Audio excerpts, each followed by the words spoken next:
الحمد للہ وسلام علی عبادہ الذین اصطفیٰ خصوصاً علی سید الورا محمد المصطفیٰ وعلی آلہ بدر الدجا وصحبہ نجوم الہدیٰ اما بعد۔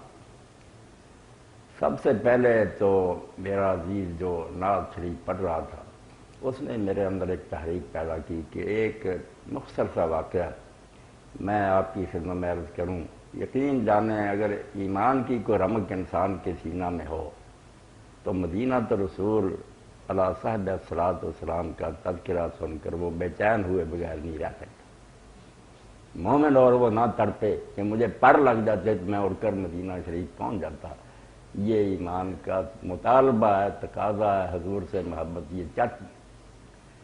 آپ کی طرح ایک ہائی اسکول میں جلسہ ہو رہا تھا تو اس میں ایک شاعر اور مدعو تھے، پیامی ان کا تخلص تھا۔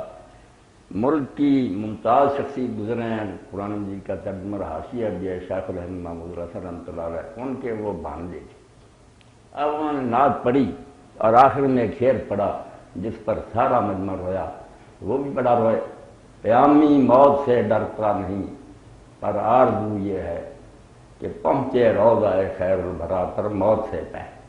مرنے کی کوئی بات نہیں ہے، ایک دن دنیا چھوڑنی ہے۔ پیامی موت سے ڈرتا نہیں پر آرزو یہ ہے کہ پہنچے روضہ خیر البرا پر موت سے پہلے۔ تو واقعی ہر مومن کو یہ تمنا کرنی چاہیے، اور اگر وسائل میسر ہیں تو ساری مشغولیتیں جو ان کو پس انداز کر کے مکہ معظمہ اور مدینہ رسول کا رخ کرنا چاہیے، ورنہ یہی سمجھا جائے گا کہ اس کا سینہ ایمان سے خالی ہے، ورنہ اللہ کا گھر اور رسول اللہ کی مسجد اس کا شوق پیدا نہ بد نصیبی ہے۔ تو جیسے صدیقی صاحب فرما رہے تھے اب رمضان المبارک کا ایام ہے، اور حافظ صاحب نے قرآن مجید کا وہ حصہ پڑھا جس میں اللہ تعالیٰ نے قرآن مجید کی عظمت کا بیان اس طرح کیا کہ قرآن اللہ کا اتنی عظیم کتاب ہے اور نوع انسانی کے لیے آخری پیغام ہے کہ جس رات میں اس کا نزول شروع ہوا، یعنی کہ پورا قرآن اترا۔ عام طور پر لوگ کہتے ہیں چوتھے آسمان پر آ گیا پھر کس بار اترتا رہا، ایسی بات نہیں۔ جیسے جیسے ضرورت پڑتی رہی اللہ تعالیٰ کلام فرماتے رہا ہوتا رہا۔ نزول جو ہے باران رحمت کا پہلا چھینٹا، پہلی آیات وہ غار حرا میں رسول اللہ صلی اللہ علیہ وسلم پر اس مہینہ میں نازل ہوئی، شروع ہو گیا رحمت کا برسنا۔ اس لیے اللہ نے شہر رمضان الذی انزل فیہ القرآن بھی فرمایا کہ رمضان وہ مہینہ ہے جس میں اللہ نے مخلوق کی حالت پر رحم فرمایا۔ دنیا گھٹا ٹوپ اندھیرے میں تھی، روشنی کا اہتمام کیا۔ جبریل امین لوح محفوظ میں سے وہ حافظ جہاں کوئی شیطان پر نہیں مار سکتا، لاکر کے اندر یہ کلام تھا، محفوظ جگہ، اور جبریل امین جو سارے ملائکہ کا سردار ہے اس کی وسعت سے کائنات کے سب سے افضل اور برتر وجود پر جس سے اعلیٰ نہ اللہ نے کوئی پیدا کیا نہ کرے گا، رخ مصطفیٰ ہے وہ آئینہ کیا ویسا دوسرا آئینہ، نہ ہماری چشم خیال میں نہ دکان آئینہ ساز۔ فرشتوں میں سے جبریل کو چنا جو ملائکہ کا سردار ہے، اور مخلوق میں سے سید الانبیاء والمرسلین کو منتخب کیا، اور جگہ بھی وہ چنی جو ملقرا ہے جہاں اللہ کا گھر ہے۔ یہ سمجھیں وہ ساری دنیا میں دارالحکومت ہے، جیسے ہمارے دارالحکومت اسلام آباد ہے، زمین پر اللہ کی جو حکومت ہے اس کا مرکز مکہ ہے، اور بیت اللہ شریف جو حدیث پاک میں آتا ہے بالکل عرش کی سیدھ میں ہے۔ عرش اگر زمین پر اترے تو کعبے پر سیٹ ہوگا۔ آسمانوں میں اللہ کا عرش ہے، اس کی سیدھ میں بیت المعمور ہے، اور اس کے مقابلہ میں بیت اللہ ہے۔ اس لیے اللہ نے مکہ معظمہ، رسول کریم اور جبریل امین کی وسعت سے یہ کلام ہم تک پہنچایا، جس کے بارے میں اللہ علامہ اقبال فرماتے ہیں اللہ نے پھر سمجھا اب اس کے بعد ضرورت ہی نہیں، نو انسان را پیام آخری، انسانوں کے لیے اب یہ میرا آخری پیغام ہے، اب مجھے ضرورت نہیں کہ بار بار تم سے کلام کروں۔ نو انسان را پیام آخری حاملے رحمت اللہ، لے کر آنے والے بھی وہ جن سے کوئی برتر نہیں، کلام بھی اعلیٰ، لینے والا بھی کائنات کا سردار۔ تو رمضان المبارک کے بارے میں اسی لیے اللہ کے رسول علیہ السلام نے فرمایا باعث مناظرہ کہ رمضان فلم یغفر لہ۔ اب اس شخص کی بدبختی کا کیا حل ہے کہ جس کو رمضان کے دن نصیب ہوئے مگر وہ بخشا نہ گیا۔ اتنی زور کی بارش ہو رہی تھی پڑا، اللہ کے رسول نے فرمایا کہ کم بخت اور بد نصیب ہے، اب بھی نہیں وہ بخشا گیا۔ اور حضرت امام جعفر صادق علیہ السلام فرماتے ہیں کہ اگر رمضان نے نہیں بخشا گیا تو صرف ایک چانس رہ گیا کہ وہ عرفات میں حاضر ہو جائے تو شاید کوئی بات بن جائے، ورنہ سارا سال برباد گیا۔ اب کوئی موقع نہیں آئے گا، یا یہ تھا یا پھر عرفات میں جا کر کھڑا ہو جائے، اللہ کہے گا کہ یہ بال بکھرے ہوئے پریشان حال مٹی غبار میں لتڑا ہوا آیا، ہاتھ اٹھائے رو رہا ہے، وہاں معافی دے دے، ورنہ یہ موقع بار بار نہیں ملتا۔ حضرت جابر رضی اللہ تعالیٰ کی روایت ہے، ڈاکٹر صاحب نے فرمایا کہ آخری دنوں میں کچھ چیزیں، تو آپ نے دیکھا کہ اللہ کے رسول علیہ السلام کی زوجہ محترمہ ام المومنین سیدہ عائشہ صدیقہ رضی اللہ تعالیٰ نے رسول کریم علیہ السلام سے پوچھا، اللہ کے رسول اگر یہ دن مجھے نصیب ہوں اور شاید ليلۃ القدر ہی مل جائے تو میں کیا ہوں؟ اللہ کے رسول نے جو دعا ان کو بتائی، انسان کے لیے اس سے زیادہ ضروری کوئی شاید، یہ باقی ساری چیزیں جانا یہ ختم ہو جانے والی ہیں۔ سب سے بڑی دولت جو اللہ تعالیٰ کسی کو عطا کر دے وہ یہی ہے، اللہم انک عفو تحب العفو فاعف عنی، اللہ تو بہت معاف کرنے والا ہے، معاف کرنے میں دیر نہیں کرتا بلکہ معاف کر کے خوشی محسوس کرتا ہے، مجھ کو بھی معاف فرما دے۔ معافی مل جائے تو سارا کام ہو گیا، ورنہ انسان اپنے نامہ اعمال کو دیکھے تو بات تو وہی ہوتی ہے نا کہ جے میں دیکھا عملہ بلے تو کچھ نہیں میرے پلے، جے میں دیکھا رحمت تیری بلے بلے بلے۔ اب اللہ ہی عفو درگزر سے کام لے گا تو ہماری نجات ہوگی، ورنہ حساب شروع ہو گیا کون بچے۔ اور حضرت جابر رضی اللہ کا میں جو کہہ رہا تھا، انہوں نے جو دعا سکھائی وہ بھی ہر بچے بچی کو، میرے بھائیوں کو نوٹ کرنی چاہیے۔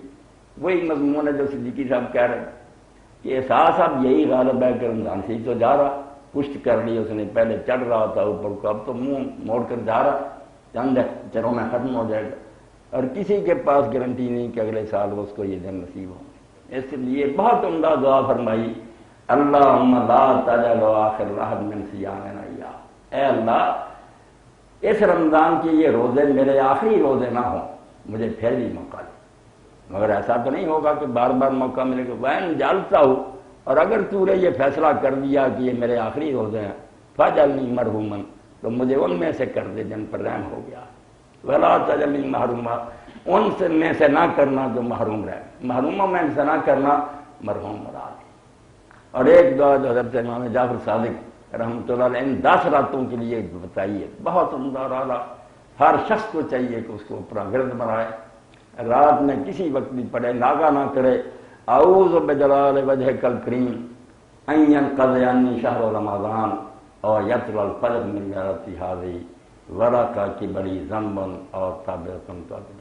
اللہ تیری ذات پاک کا واسطہ یہ رمضان اس طرح نہ گزر جائے، یہ آج کی فجر اس طرح نہ طلوع ہو جائے کہ میرے دن میں تیرے کچھ واجبات پر کچھ مطالبہ کسی بات پر گرفت ابھی باقی ہو، رات ختم ہونے سے پہلے، رمضان ختم ہونے سے پہلے سارے ختم کر، میرے دن میں کوئی بقایا نہ رہے، معاف کر۔ تو یقین جانے بس یہ دن اعلان کر رہے ہیں کہ وقت تیزی سے گزر رہا ہے، ہر وقت غافل تجھے دیتا یہ گھڑیال منادی، گردون عمر گھڑی عمر کی ایک اور بتا دی۔ ہم کہتے ہیں 1 بج گیا 2 بج گیا، زندگی تو ختم ہوتی جا رہی، اور دنیا میں اس کی تیز رفتاری کی کوئی مثال نہیں، جنی جس کی تیز رفتاری کا مقابلہ نہیں کر سکتی۔ یہ تو میں نے شروع کیا، اب 10-15 منٹ میری زندگی میں سے اور آپ کی زندگی سے ختم ہو۔ اسی لیے سیدنا شیخ عبدالقادر جیلانی رحمۃ اللہ علیہ فرماتے ہیں کہ وقت 3 ہے، ایک گزر گیا واپس نہیں آ سکتا، جتنا جی چاہے جتن کرو، دولت خرچ کرو، ماضی لوٹ نہیں سکتا۔ ایک مستقبل ہے وہ موہوم ہے، آپ سمجھتے ہیں کہ ہوگا، وہم ہی ہے نا، کون جانتا مستقبل آئے گا ہی، آپ کے پاس صرف حال جو لمحہ ہے نا اس وقت، اس سے کام لے لیں، نافع ہو جائے گا، ورنہ یہ وبال اور لعنت بن کر چمٹ جائے گا۔ اور اعتکاف ان دنوں میں جو آخری دنوں میں اللہ کے رسول علیہ السلام نے فرمایا، یہ بھی کوئی نہیں کہ صرف ان دنوں میں موقع ملے، سال بھر میں آپ جب بھی چاہے بیٹھ سکتے ہیں نفلی نیکی کے طور پر، اور ان دنوں میں پورا مہینہ بھی۔ میری مسجد میں وہ افسر ہیں محکمہ تعلیم، صبح پہلی تاریخ سے بیٹھے، جتنا کو وقت نکال سکے بیٹھے۔ تو اعتکاف بالکل یہی ہے کہ جیسے کوئی کسی کریم اور سخی کے دروازے پر ڈرنا مار کر بیٹھ گیا، چھوڑ کر آ کر بیٹھ گیا، ایک در پہ بیٹھ گر ہے توکل کریم پر، اللہ کے کریم فقیر کو پھیرا نہ چاہیے، کیوں در در دھکے کھانے، ایک دروازے پر جم جا اور کیا جاؤں گا معافی لے کے، بس قصوروار ہوں، مجرم ہوں، آ گیا ہوں۔ اور یہی ذہن میں ہوتا ہے، دل ڈھونڈتا ہے پھر وہی فرصت کے رات دن، بیٹھا رہوں تصور جانا کیے، سارے کام چھوٹ گئے۔ اسی لیے امام مالک رحمۃ اللہ علیہ فرماتے ہیں کہ ان دنوں میں تو حدیث کی کتابیں بھی نہیں پڑھنی چاہیے، نہ فقہ کا مطالعہ کرنا چاہیے، انہیں جھگڑوں اور جھنجٹوں میں پڑے رہنا، صرف قرآن پڑھو کہ اللہ سے باتیں ہوں، نماز پڑھو اور ذکر اذکار درود شریف دوسرے کرو، یہ اللہ سے جڑنے کے دن ہے۔ یہ انہیں باتوں میں اخبار اور ٹیلی ویژن اور ساری باتیں اگر شروع رہیں، کئی لوگ مسجد میں بیٹھے ٹیلی فون کرتے رہے، بھائی وہ تنہائی اور خلوت کہ جیسے آپ قبر میں ہوں گے، سب کا ساتھ چھوٹ جائے گا، اللہ ہوگا اور آپ ہوں گے۔ یہ تو مشق ہے اس کی کہ آپ سارے بال بچے کو الوداع کہہ کے آ گئے کہ بیٹا دروازے سے جا رہا ہوں، اسی طرح کسی دن میرا جنازہ نکل جائے گا، میں تو جا رہا ہوں، جیسے قبر ہوگی اس طرح مسجد ہے میرے لیے، وہاں خیمے میں بند ہو جاؤں گا، میں ہوں گا اور میرا خدا ہوگا۔ یعنی اللہ کے رسول علیہ السلام نے اس طرح ترتیب دیا اس مہینے کو کہ راتوں کو بھی لوگ اللہ کے سامنے کھڑے ہیں، دن کو روزہ رکھ رہے ہیں، اور پھر اعتکاف کے ذریعے اپنے آپ کو پاک صاف کر رہے ہیں۔ اور یہ سمجھے تطہیر کا عمل جب مکمل ہوتا، کیسی حکمت بڑی تنظیم ہے اسلام کی کہ رمضان کا مہینہ ختم ہوتے ہی اشہر الحج شروع ہوتے ہیں، حج کے مہینے۔ پہلے آپ ایک عمرے کر سکتے ہیں جتنے بھی، حج کا احرام نہیں آپ باندھ سکتے، حج کا احرام شوال سے شروع ہو، عید کا مہینہ جب آئے گا اب حج کی اجازت ملتی ہے۔ یعنی اللہ کہتا ہے پہلے اس مہینے میں پاک صاف ہو، روزوں کے ذریعے اپنا ذہن بناؤ، دنیا والوں سے کٹ کر میری طرف راغب ہو جاؤ۔ جب یہ شوق غالب آ جائے نا، اب آپ محبت میں دیکھتے ہیں بے شک مردار کی ہو یا کسی کی کہ کھانا پینا چھوٹ جاتا، سوائے محبوب کے کسی کا خیال نہیں آدمی کرتا، گلیوں بازاروں میں دھکے کھاتا ہے۔ اسی طرح کی کیفیت ہے کہ رمضان المبارک میں شوق کی آگ بھڑک اٹھی کہ جس کی یاد میں رو رہا ہوں، راتوں کو جاگ رہا ہوں، جس کا کلام کبھی ملنا تو چاہیے۔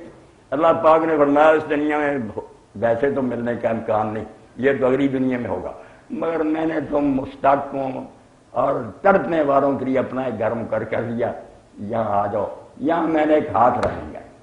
وہ حجر اسود جو ہے وہ اللہ کا دایاں ہے، ہم لوگ جاتے ہیں نا جیسے کسی سے مسافہ کرتے ہیں، بالکل یمین اللہ سے رکھ، وہ زمین میں جانے والے جو اللہ سے ملنے ان کے لیے دایاں ہاتھ، اسی لیے ہم اس پر ہاتھ رکھتے ہیں، وہ بیت ہے، پھر اس کو بوسہ دیتے ہیں، اور موقع ملے تو سجدہ بھی کرنا چاہیے۔ تین چیزیں سنت ہیں۔ اب تو راشد بہت ہوتا ہے کہ آدمی ہاتھ لگائے، بوسہ دے اور بعد میں اس پر سال رکھے، اللہ کی یہی حقوق۔ اور پھر ایک حصہ ایسا مقرر کر دیا، جیسے آپ میرے گلے لگ کر میرے سارے کعبے سے لوگ چمٹے، آپ نے دیکھا تصویریں بیت اللہ کے دروازے کے آگے بھی چمٹے ہوئے غلط کرتے ہیں۔ اللہ کے رسول ہمارے لیے نمونہ، ہمیں اپنی مرضی نہیں کرنی چاہیے، حضور سے پوچھنا چاہیے کہ چمٹنے کی کون سی جگہ؟ بیت اللہ شریف کے دروازے کی وہ سائڈ جو حجر اسود کی طرف ہے، وہاں سے لے کر حجر اسود کے کونے تک یہ درمیانی جگہ جو ہے ملتزم، چمٹنے کی جگہ، ملتزم کے معنی چمٹی، گلے لگ جاتے ہیں۔ رسول کریم بازو پھیلا لیتے، کبھی یہ رخسار ملتے، کبھی یہ ملتے، اپنا پیٹ لگاتے، وہ ہے رونے چلانے کی جگہ کہ وہ مسافہ تھا اب مان کا گلے مل۔ اور بعد میں دیوانہ وار، جیسے شمع پر آپ دیکھنے پروانہ پھول کے گرد بلبل گھومتا، یہ عبادت ہے وہاں کی۔ اللہ کے رسول نے فرمایا ایک نماز یہ ہے جو تم کھڑے ہو کر پڑھتے ہو بڑے وقار کے ساتھ، ایک وہ ہے جھوگیوں والی کہ تم مجرا کرتے ہو، ارد گرد گھومتے ہو۔ میں اشارہ کر رہا ہوں کہ حج جو موسم رمضان کے بعد شروع ہوتا، کہ اس مہینے میں پہلے لگن دری اس کو تیز کرو، پھر جب چاند نظر آ جائے چل پڑو کافی، اور بالکل مجنونانہ شکل، سر ننگے، خوشبو کوئی نہیں، بال بڑے ہوئے، بالکل فقیروں کی طرح دو کپڑے پہنے ہوئے، روتا چلاتا، کوئی ترانہ نہیں، لبیک اللہم لبیک۔ اور اللہ کے رسول علیہ السلام نے فرمایا تم یہ نہ سمجھنا کہ میں لبیک کہہ رہا ہوں، تمہارے ارد گرد جو کائنات ہے، دائیں طرف جہاں زمین ختم ہوتی ہے اور بائیں طرف ہر پتھر، ہر روڑا، ہر درخت تمہارے ساتھ لبیک کہہ رہا، تم نہیں سن رہے، ساری کائنات خدا کو کہہ رہی کہ اللہ ہم تیرے حکم پر بھاگ دوڑ۔ اس لیے آدمی ایک ایسی محفل میں شریک، وہ شریک ہے ساز بجانے میں، مگر اس کے لیے ایمان ضروری ہے کہ آدمی اللہ کے رسول کی باتوں کو مانے۔ دین آپ پڑھے لکھے لوگ، اب سارے لوگ کہتے ہیں جی ہم نے یہ چیزیں دیکھی نہیں، بھائی اگر دیکھنے پر ہی انحصار تھا صرف آنکھیں ملتی انسان کو، کان کیوں ملے؟ ہماری معلومات کا 999% جو حصہ ہے وہ سنا ہوا، ہم نے استادوں سے سنا، کتابیں سنی، اخباروں سنے، یہ دیکھنے سے نہیں۔ اس لیے دیکھنے کی ضد کرنا نالائقی ہے۔ صرف آپ یہ اطمینان کر سکتے ہیں کہ مخبر صادق جس نے یہ اطلاع دی ہے کبھی اس کا جھوٹ پکڑا دے، اس کی دیانت پر کسی نے شبہ کیا؟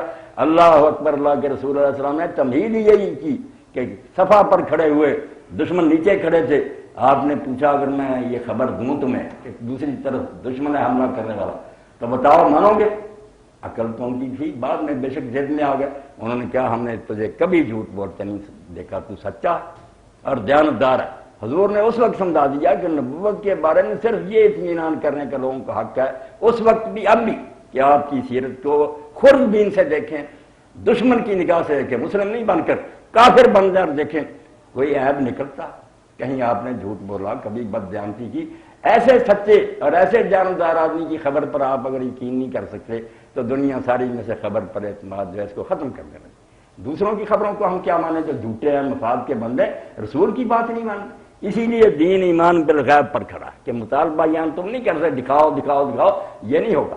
رسول کے بارے میں اطمینان کرو کہ یہ سچا گواہ ہے، اس کے بعد بات ختم ہے، جو وہ کہے گا اسی کو ماننے کا نام ایمان ہے، اس میں شبہ کرو گے تو کافر ہو جاؤ۔ یہ چند باتیں میں نے پتہ نہیں بے ربط ہیں بے جوڑ آپ کے سامنے کہہ دی۔ اب میں آپ کو دعوت دیتا ہوں، نقطہ سنجا را صلاح عام دے، از نبی امی پیغام دے۔ اللہ کے رسول کے دین کے بارے میں جو آپ چاہتے ہیں، میری بچیاں ہیں، دوست ہیں، بیٹھے ہیں، پوچھیں، فراخ دلی سے آپ جو چیز ہے پوچھیں، تکلف کی کوئی ضرورت نہیں، انشاءاللہ آپ مجھے آپ کو اللہ صحت لمبی عمر دے تاکہ ہم لوگ فائدہ اٹھائیں۔ یہ صحیح بات ہے کہ جب تک ہمیں اللہ تعالیٰ کی ذات پر پورا حق یقین نہیں ہوگا، اللہ تعالیٰ کی صفات پر اور نبی صلی اللہ علیہ وسلم، اس وقت تک ہمارے ایمان میں وہ لفظ و چاشنی نہیں آ سکتی۔ تو ایک چیز جس کا میرے ذہن میں تھوڑا سا کلیئر نہیں ہے وہ یہ ہے کہ جب انسان فوت ہوتا ہے، فوت ہونے کے بعد قبر میں جاتا ہے تو اس کی کیفیت کیا ہوگی؟ کسی کی کام کا کو نابینا ہے کہ کس حالت میں اٹھایا جائے گا اور وہ کس کیفیت میں رہے گا، اور پھر اب ہم ان کے لیے سارے ثواب کر سکتے ہیں یا نہیں کر سکتے؟ ڈاکٹر رانجھا صاحب کا یہ سوال بہت متعلق ہے۔ ہر شخص چاہتا ہے کہ اپنے بارے میں یہ جانے کہ میرا پھر مرنے کے بعد کیا حال ہوگا۔ یہ ایک فطری بات ذہن میں آتی ہے، اور دین کا یہ بہت اہم حصہ ہے۔ دین اگر یہ کہہ دیتے نا کہ مرنے کے بعد قصہ ختم ہے، فنا ہے موت، تو پھر سوائے پریشان ہونے کے اور غمگین ہونے کے کہ یار مر جائیں گے اور بعد میں قصہ ختم ہو گیا، ایسی بات نہیں۔ دین نے موت کا جو تصور دیا اس سے آدمی موت کا مشتاق بن جاتا ہے، بجائے اس سے گھبرانے کے۔ وہ تو چاہتا ہے کہ میں اس پنجرے سے آزاد ہوں اور کھلی فضا میں چلا جاؤں۔ موت انسان کا کچھ نہیں بگاڑ، صرف اتنا ہی ہوتا ہے کہ جو اس پنجرے میں، اس قفس میں بند ہے، روح آزاد ہو جاتی ہے، اس کے شعور میں، اس کے ادراک میں، اس کے علم میں کوئی کمی نہیں آتی۔ وہ پوری طرح جانتا ہے کہ میں ڈاکٹر رانجھا ہوں، میری زندگی اس طرح گزری، میں ہوں گا، میں جانوں گا، اور میرے اندر سے جو نکلے گا نا باہر روح، آپ لوگ عام سمجھتے ہیں کہ وہ کوئی حواس ہی شاید نہیں، میری روح بالکل میری ہم شکل ہوگی۔ جیسے ٹاکی پر آپ دیکھتے ہیں کہ آ رہی ہے تصویر، خوب اسی آدمی کی ہوتی ہے۔ خواب میں بھی آپ دیکھتے ہیں کہ آپ کی باڈی جو ہے نا وہ بستر پر لیٹی ہوتی ہے، مگر آپ سچ مچ اپنے آپ کو دیکھتے ہیں کہ میں جہاز پر سوار ہو رہا ہوں، میں عمرہ کر رہا ہوں، میرے پیچھے کوئی بھاگ رہا ہے۔ وہ جو اندر سے نکلا تھا نا خواب میں، باڈی الگ بڑی، وہی شاید جو موت کے بعد قبر میں ہوتی ہے۔ ان کو پہچاننے میں کوئی تکلیف نہیں ہوتی۔ صدیقی صاحب کی روح مجھے ملے گی، یہ مجھے پہچانے گی، میں اسی طرح کہوں گا، جسم ساتھ نہیں ہوگا، یہ اسی طرح کہوں گا۔ روح بالکل اس آدمی کی ہم شکل ہوتی ہے، ایک چھلکا اوپر سے اتر جاتا ہے، اس کی کاپی اندر سے نکل آتی ہے۔ اور صوفیاء کرام اللہ تعالیٰ ان پر رحمت کہتے ہیں کہ لطائف اتنے انسان میں کہ ہزاروں ہیں، اور اگر وہ مشق کرے اور ان کو آزاد کر دے تو ایک وقت میں لاکھوں جگہ پر وہ دیکھا جا سکتا۔ اصل ایک ہی ہوتا ہے، مگر اس کی ہم شکلیں جو ہے نا آدمی دیکھ سکتا ہے۔ اور اب یورپ میں بھی اسپریچولزم نے ترقی اتنی کر لی کہ لوگ جاتے ہیں، حال میں بکنگ کراتے ہیں، وہ آتا ہے پروفیسر، وہ اسٹیج پر ایک کی بجائے 100 بن جاتا، سارے بول رہے ہوتے ہیں، لوگ پہچان ہی نہیں سکتے پھر کون۔ انسان اپنے بارے میں بھی کچھ نہیں جان سکا، اس کے اندر اللہ تعالیٰ نے بہت صلاحیتیں بنی۔ یہ تو مادی دنیا میں الجھا ہوا نا، اندر اس کے اتنی چیزیں ہیں کہ اگر کسی زمانے میں اس پر قابو پا گیا تو پتہ چلے گا کہ ہم تو جو سمجھے بیٹھے تھے کہ بس دنیا یہی ہے، اس سے تو بہت جہان آ گئی۔ تو موت کے بعد روح صرف جسم کو چھوڑ دیتی ہے، اس کے علم و عقل میں کوئی فرق نہیں آتا۔ وہ لوگ وہاں ملتے بھی ہیں، جہان آباد ہے، آدم علیہ السلام سے لے کر سارے وہاں۔ اللہ کے رسول اور نبی جان کے بارے میں تو حضور نے چلا دی کو اپنی خبروں میں نمازیں بھی پڑھتے ہیں، شب معراج آپ گزرے تو موسیٰ علیہ السلام اپنی قبر میں نماز پڑھتے ہوئے آپ نے دیکھے صحیح مسلم میں. تو آباد دنیا ملتے ہیں، ان کے لیے ہم دعا کریں وہ بھی ان تک اللہ تعالیٰ پہنچاتا، اصلاح دی جاتی ہے. اور جو والدین اور اقربا ان کے بارے میں اللہ کے رسول نے فرمایا کہ ہر ہفتہ میری رپورٹ میرے ماں باپ تک پہنچتی. اور اسی لیے صحابہ کرام جو تھے نا، اگر کوئی نالائق بچہ غلط کام کرتا تو وہ کہتے تھے یار مرنے کے بعد ہی شرم کر، تو اب بھی زبیر کی روح کو بے چین کر رہا. جب اس کو خبر ملتی ہے کہ نالائق بچہ یہ کر رہا، وہاں بھی غم ہوتا ہے، اب ہی شرم کر اس سے بعد آدھا. وہ بالکل اس آباد دنیا میں رہ رہے ہیں. اللہ تعالیٰ نے انہیں ہر طرح کی وہاں نعمتیں دی ہیں. اگر برے ہیں تو مصیبت میں پھنسے ہوئے. روح کے بارے میں اللہ کے رسول اللہ علیہ وسلم نے فرمایا کہ جب فرشتے اپنے قبضہ میں لیتے ہیں تو نیک کی روح آسمانوں کی طرف لے کر وہ چڑھتے ہیں، دروازے کھلتے جاتے ہیں، اللہ تعالیٰ کی بارگاہ میں پیش کرتے ہیں. حکم ہوتا ہے کہ جو علیین ہے، علیین کو مقام نہیں دفتر، کہ وہاں دفتر میں اس کا انرال کر دو تو فلاں آدمی اس پتے کا آ گیا، واپس دنیا میں لے جاؤ. پھر دوبارہ روح دنیا میں آ جاتی ہے. برا جائے اس کی روح آسمان کی طرف نہیں چڑھتی، حکم ہوتا ہے اس کے لیے دروازے نہ کھولے جائیں. یہ اس قابل ہی نہیں ہے کہ مجھ سے ملاقات کرے، کیا کام اس نے کی، مجھ سے کیا ملنا تھا. یہی زمین پر بڑھتی رہتی ہے. تو جو ہندو لوگ کہتے ہیں کہ وہ بھوت بن جاتے ہیں، بھوت اور کوئی شے نہیں، وہ بدرویں مجرم لوگ اور قصوروار ہیں، ان کی شکلیں اللہ مسخ کر دیتا ہے. ایسے جسم ان کو عطا کیے جاتے ہیں سیاہ آگ میں جلے ہوئے، وہ بدبخت یہاں سزائیں بھگتے ہیں. نیک لوگوں کی روحیں جو ہے نا وہ پاکیزہ، جیسے شہیدوں کے بارے میں اللہ کے رسول فرمایا کہ سبز رنگ کے پرندے بنا کر اللہ ان کے پوٹوں میں ان کے روحیں رکھتا ہے، وہ اٹھتے پھرتے ہیں، جنت میں جاتے ہیں، میوے کھاتے ہیں. شام کو اللہ تعالیٰ کے عرش کے نیچے قندیلیں ہیں، وہاں آ کر وہ آرام کرتے ہیں. تو ایک آباد دنیا ہے. موت کو عدم اور فنا سمجھنا کہ نتھنگ ہو جاتا، بالکل کفر. صرف یہی ہے کہ جگہ بدلنے کی. میں ملت ٹاؤن میں تھا، اب آپ کے پاس بیٹھا ہوں، اتنا ہی فرق پڑے گا. اور اسی لیے حضرت سے بلال رضی اللہ عنہ کی موت کا جب وقت آیا تو بیوی پریشان ہوئی. اب بیوی بھی کیسی تھی حالہ، کیا کرے. اللہ کے رسول کا تذکرہ لذیذ بود حکایت دراز تر گفتم، ایسا شیریں اور میٹھا گزر بھی روک کرے، پیارا ہی پیارا. تو حضرت بلال رضی اللہ عنہ نے جب شادی کا ارادہ کیا، اب وہ حبشی تھے، غلام تھے، بکے تھے. انہوں نے کہا نکاح کرنا چاہتا. تو نکاح کے لیے کس نے پیشکش کا استقبال کیا کہ میں اپنی بہن دیتا ہوں. حضرت عبد الرحمن بن عوف جو 10 جنتی صحابہ میں سے ہیں، رسول اللہ کے ننیال میں سے ہیں، اور دولت بھی ان کی اتنی کہ بعد میں 4 بیویوں نے اپنا حصہ ہے کہ بٹا 32 جو کلہاڑیوں سے کاٹ کر سونا تقسیم کیا. بہت دولت اللہ نے دی، اللہ کے لیے خرچ کرتے تھے. حضرت عبد الرحمن نے کہا میری بہن حالہ حال ہے. وہ حضرت بلال کی بیوی تھی. اب وہ پریشان ہوئی بیچاری کہ بلال جا رہے ہیں. تو حضرت بلال رضی نے کہا کہ تو پاگل ہے، کیوں تو پریشان ہو رہی ہے. غدن نلقلا حبا محمد حزبہ، کل تو میری ملاقات ہو جائے گی اپنے آقا سے اور اپنے ساتھیوں سے. کتنی مدت ہوئی ہے بچھڑے، روتا رہتا ہوں. میں نے جا ملنا، میرا کیا بگڑے گا. یہ دنیا حالات چھوڑنی ہے تو اللہ کے رسول اور ساتھی میرے انتظار میں. تو دین نے یہ تصور جو دیا، مولانا عبد المجید دریا آبادی جی یہ لکھتے ہیں کہ غیر مسلمان کا حوالہ انہوں نے دیا کہ ایک کافر انگریز کا، وہ کہتا ہے یار مسلمانوں کی طاقت کا راز 2 عقیدے ہیں. ایک موت کے بعد کی زندگی، کہ یہ سمجھیں مرنے سے کیا ہوگا، یہ تنگ دنیا چھوڑیں گے، دکھوں بڑی راحتوں کی دنیا میں چلے جائیں گے. اور دوسرا عقیدہ ہے تقدیر، کہ یہ سمجھتے ہیں جو ہونا ہو کر رہے گا. گھبرانے کی، بزرگ بننے کی اور محنت سماج کی کیا ضرورت ہے. کسی کی محنتیں کرنے سے مصیبت ٹل جائے گی. آپ امریکہ کے قدموں میں پڑھتے رہیں، جو ہونا ہو کر رہے گا، ٹال نہیں سکتا. یہ عقیدہ ہے تقدیر اور موت کے بعد کی زندگی. مسلمانوں کی قوت کا راز یہ ہے. اب اس میں کچھ خلل آ گیا، محنتیں سماجتے کر رہے، ورنہ مومن جو ہے اس سے زیادہ بے نظر اور بے خوف کوئی نہیں ہو سکتا. تو اللہ کے رسول علیہ السلام نے موت کے بارے میں جو باتیں بتائی، تھوڑا سا میں نے اس میں بیان کر لیا. کچھ اور بات ڈاکٹر صاحب اگر چاہتے ہیں وضاحت ہو جائے، ہے سب کی ضرورت موت کے بارے میں.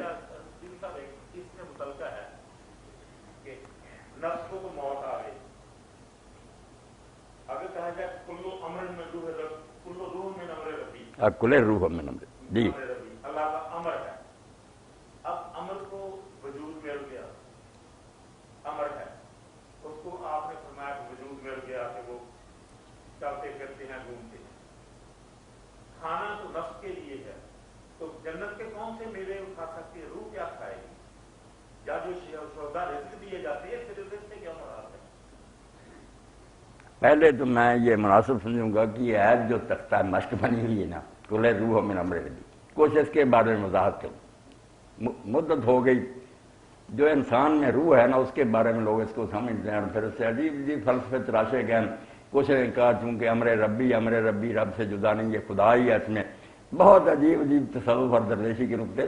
یہ ڈاکٹر راجہ صاحب کی توجہ فرمائیں، یہ اس روح کی بات نہیں، اس آیت میں یہ روح نہیں مراد جو ہمارے اندر ہے اور جو نکل جاتی ہے، یہ جبریل امین کی اروئی کی بات ہے۔ قرآن مجید میں نا آپ نے ابھی پڑھا تنزل الملائکۃ والروح، روح اترتا ہے، فرشتہ، نزل بالروح الامین، روح امین لے کر اس کتاب کو آیا۔ ینزل الملائکۃ بالروح علی من شاء من عبادہ، اللہ اپنے حکم سے اپنے جس بندے پر چاہتا روح نازل کرتا ہے، وہی کو روح کہا گیا، اور فرشتہ جو لے کر آتا اس کو روح۔ کفار کا سوال اس روح کے بارے میں نہیں تھا جو انسان کے اندر ہے۔ رسول اللہ نے کوئی یہ طبیب اور معالج ہونے کا اعلان کیا تھا کہ میں جسم انسانی کی تشریح کروں گا؟ یہ سوال کر ہی نہیں سکتے، کرتے بھی حضور کہتے میں یار کوئی تشریح الاعضاء کا اعلان کر رہا ہوں، میں موت کی بات کر رہا ہوں۔ سوال پیدا ہوا تھا کہ آپ بیٹھے ہوتے ہیں، کچھ نظر نہیں آتا، آپ کہتے ہیں فرشتہ اترا، کلام اترا، میں سنتا ہوں تم نہیں سنتے، ہمیں اس وحی کی حقیقت اور روح الامین کی حقیقت بتائیں۔ ابن عباس فرماتے ہیں اس پر انہوں نے کہا گیا کہ یہ جس پر گزرتی ہے نا، جو اس تجربے میں سے گزرتا، اس نبی کے سوا دوسرے کو ہزار بیان کیا جائے نا نہیں سمجھ سکتا۔ کل روح من امر ربی، کہ یہ وحی کا نزول جو ہے نا یہ رب کے معاملوں میں سے ایک معاملہ ہے۔ وما اوتیتم من العلم الا قلیلا، تم عام لوگ جو ہے نا انہیں اس بارے میں بہت تھوڑی معلومات ہیں، تمہارے سامنے ہزار تقریریں کی جائیں نا تم نہیں سمجھ سکتے۔ بالغ ہونے سے پہلے آپ بچے کے سامنے ہزار تقریریں کریں کہ مباشرت کی یہ لذت ہے، وہ سمجھ ہی نہیں سکتے، کیا سمجھے گا؟ وقت آئے پر سمجھے گا۔ نبی کے سوا امتی وحی کو نہیں سمجھ سکتا، یہ وحی کے بارے میں اس آیت کا تو جوڑ کوئی نہیں ہماری بات ہے۔ باقی جو آپ نے کہا نفس مر جاتا، نہیں، نفس اور روح ایک ہی چیز ہے۔ نفس ہماری زبان میں ہے کہ ہم برے کو کہتے ہیں کہ اندر برا کوئی ہے، کوئی ایسا برا نہیں۔ نفس وہی ہے جس کو آپ سیلف کہتے ہیں، مائی سیلف، اس کو ہی کہیں گے نفس، میں بذات خود، بے نفس سے ہی، خود اس نے یہ کام کیا، اس لیے نفس سیلف ہی ہے، مائی سیلف، یور سیلف، کوئی اور بات نہیں، خود اپنا آپ جو اس کو کہتے ہیں عربی میں نفس۔ تو برا کوئی نہیں، اچھا بن جائے گا، برا نیک ہے برا بن جائے گا اپنے آپ کو تو برا سیلف ہو جائے گا، وہ نہیں مرتا۔ نفس اور روح ایک ہی ہے، اسی سے زندگی ہے۔ نفس ناطقہ اس کو کہہ دیتے ہیں، روح کہہ دیتے ہیں جو جسم میں ہے۔ میں نے اس آیت کے بارے میں فرمایا کہ یہ آیت جو ہے یہ روح الامین اور وحی کے بارے میں، اس کو اس روح پر چسپاں نہیں کرنا چاہیے۔ نہیں، وہ موت ڈاکٹر صاحب یہی ہے کہ جسم اور روح کی سپریشن۔ کفار کا یہ عقیدہ تھا نا کہ مر جاتا، ختم ہو جاتا، اس کا بھی دین نے رد کیا، صرف یہ کہا کہ جدائی ہو جاتی ہے، جسم چھوڑ دیتا نفس اور روح، اس علیحدگی کو موت اسلام میں کہتے ہیں، ختم ہو جانے کو نہیں۔ صرف یہ جو الگ الگ ہو گئے نا یہ پھر قیامت کے دن اکٹھے ہوں گے۔ درمیانی عرصہ میں روح اسی طرح کی ہے، آپ سمجھ لیں جیسے آدم علیہ السلام کی پشت سے نکال کر اللہ نے پوچھا تھا کہ میں رب نہیں ہوں تمہارا، اس وقت جسم کوئی نہیں بنے گا، نہ ماں کے پیڑ میں گیا نہ کوئی باڈی تیار ہوئی، اس وقت بھی روحیں آواز سنتی تھیں، سمجھتی تھیں، جواب دیتی تھیں۔ ہم چونکہ اس دنیا میں قید ہیں جسم میں، ہمیں پتہ نہیں چلتا کہ روح اس میں سے نکلنے کے بعد کیا ہوتی ہے۔ میں نے خواب کا حوالہ دیا کہ خواب میں آپ دیکھ لیتے ہیں کہ باڈی جسم پر ہی لیٹی ہوتی ہے، مگر وہ سارا کام وہ روح کرتی پھرتی، عمرے کرتی ہے، کھانے کھاتی ہے، سب کچھ کرتی ہے۔ خواب کا نمونہ امام غزالی فرماتے ہیں اللہ نے برزخ اور آخرت سمجھانے کے لیے رکھا کہ یہ تم میں سے نکل کر کون سی شے الگ ہو کر کھڑی ہو گئی ہے جو باتیں بھی کر رہی ہیں۔ جی جی جی معافی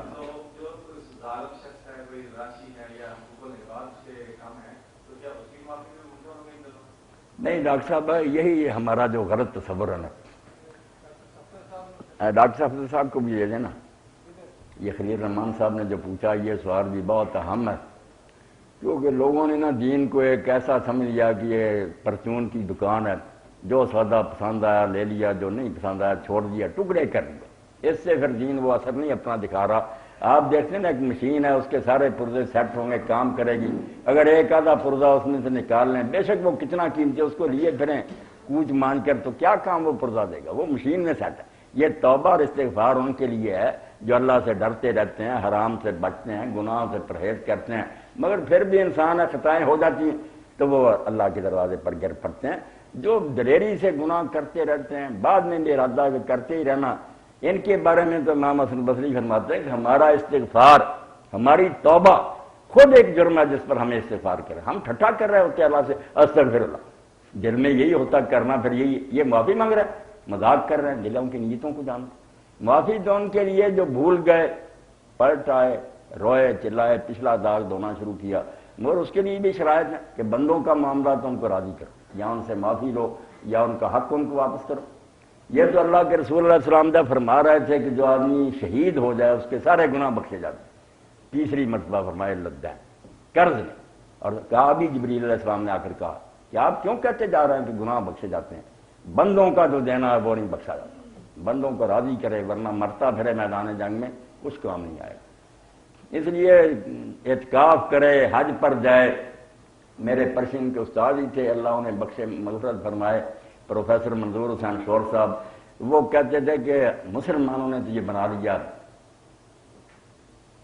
خون بنی آدم سے تو کھیل گیا ہولی، بستی نے گلا کاٹا، مسجد میں چھری گو. مولوی حضرات نے بھی یہ کہا کر اب یہاں وضو کر لو گناہ بخشے گا، مکے چلا. یہ بتایا ہی نہیں کہ اس کے کچھ لوازمات ہیں. خلق خدا کو ستایا، معافی مانگ، ان کا معاوضہ دے کر جاؤ.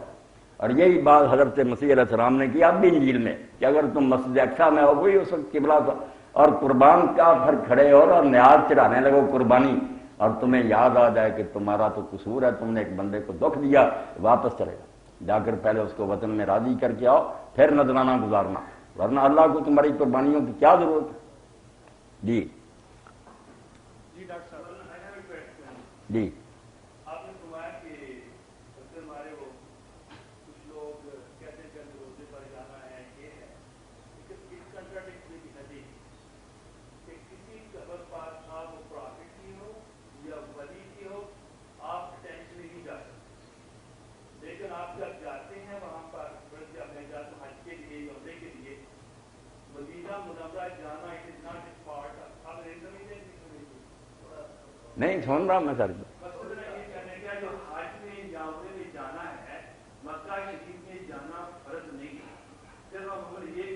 نہیں مدینہ شریف آپ نے کہنا تھا اب نہ نہیں. لیکن یہ ہے کہ اللہ نے فرمایا کہ اللہ نے اس کو حرم بنایا تھا، میرا گھر بھی حرم بنا دیا ہے، اس لیے ہمارے جاتے ہیں. لیکن اگر ہم یہ ٹینشن کریں کہ میں نے وہاں پر روزے پر جانا، وہ غلط ہو جاتا ہے. اس کی ٹینشن یہ ہونی چاہیے کہ اللہ کے نبی نے فرمایا صلی اللہ علیہ وسلم،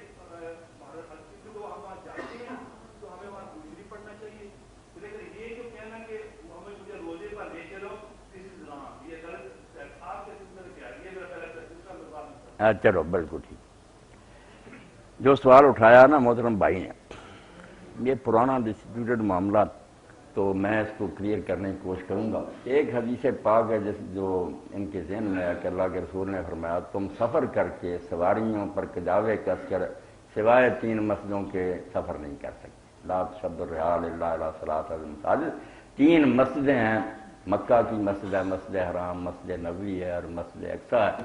مسجدوں کے لیے فرمایا سفر کر سکتے ہو نہیں. یہ کہہ رہے ہیں واقعی کچھ لوگوں نے، بہت تھوڑوں نے اس سے یہی سمجھا کہ روضہ رسول یا اور نیک لوگوں کی جگہیں یا مقدس مقامات ہیں اس کی طرف سفر نہیں کر سکتے. یہ بھی ہے ابن تیمیہ رحمۃ اللہ علیہ کے ہم خیال، مگر اسی پائے کے بڑے بڑے محدث صحیح العقیدہ لوگوں نے کہا کہ یار اس کا تعلق ان چیزوں سے نہیں، انبیاء کے مزارات یا دوسری چیزیں اس میں نہیں آتی.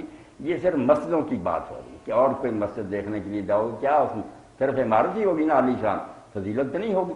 3 مسجدیں ہیں فضیلت والی جن کے لیے آدمی قسم جا سکتا ہے کہ وہ عبادت کرے. مکہ کی مسجد میں 1,00,000 نماز کا ثواب ہے، مسجد مدینہ میں 1000 کا ہے، مسجد اقصی میں 250 کا ہے.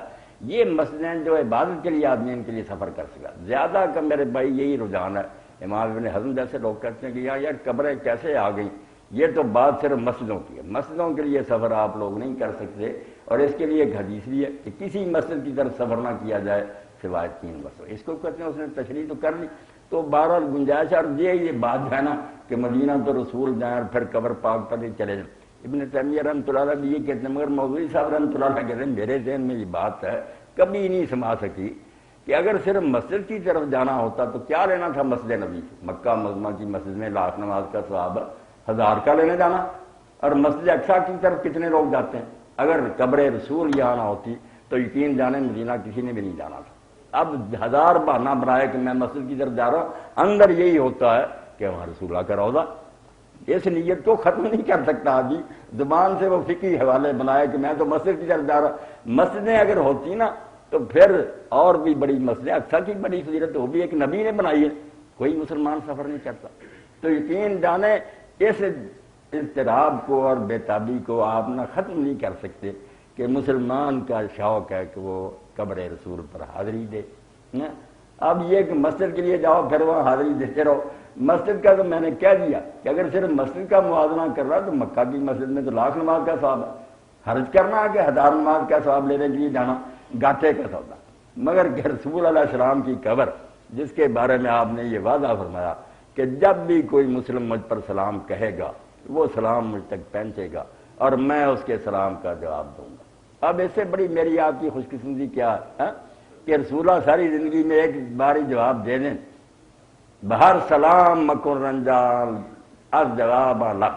شاعر کہتا کہ اللہ کے رسول میں یہ نہیں کہتا کہ میرے ہر سلام پر آپ اپنے لبوں کو تکلیف دیں، بہر سلام مکن رنجال جواب لب کہ 100,000 مرا یک جواب است، میرے ہزاروں سلاموں کا ایک جواب ہی مل جائے تو میری بڑی خوش قسمتی۔ نہیں اس کا میں نے حوالہ اس لیے نہیں دیا کہ وہ چیزیں ثابت نہیں۔ ہاں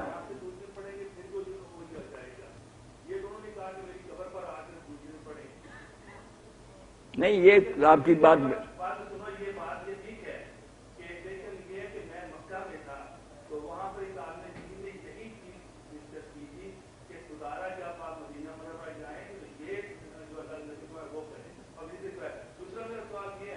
نہیں، آپ کی بات میں نے پہلے کہہ دی کہ وہ چونکہ لوگ حنبلی اور ابن تیمیہ رحمۃ اللہ علیہ کے پیروں ان کو اچھا سمجھتے ہیں، میں بھی سمجھتا ہوں بڑے امام تھے، ان کی رائے انہوں نے قبول کیا۔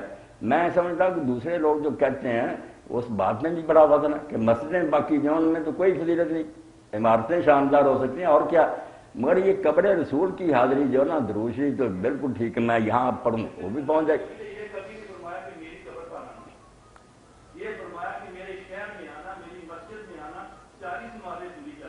نہیں یہ بھی نہیں فرمایا، یہ بھی آپ اگر تحقیق، یہ بھی 40 نمازوں والی بات بھی ثابت نہیں کہتے ہیں چلو۔